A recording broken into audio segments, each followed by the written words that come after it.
Hi guys, welcome to How to Solutions YouTube channel. In today's video, I'm going to show you how you can make shortcut in Snapchat. Before getting into this video, must subscribe to our YouTube channel and click on the bell icon.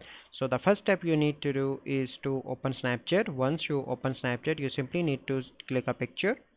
And once you click a picture, you simply need to click on send to.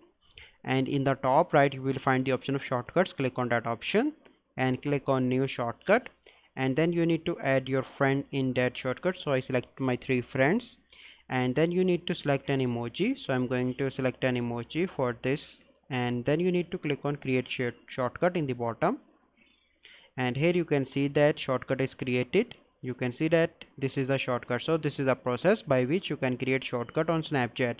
I hope you find this video helpful. If you find this video helpful, must like this video, subscribe to our YouTube channel for future videos. We'll see you in the next video. Thank you, have a good day.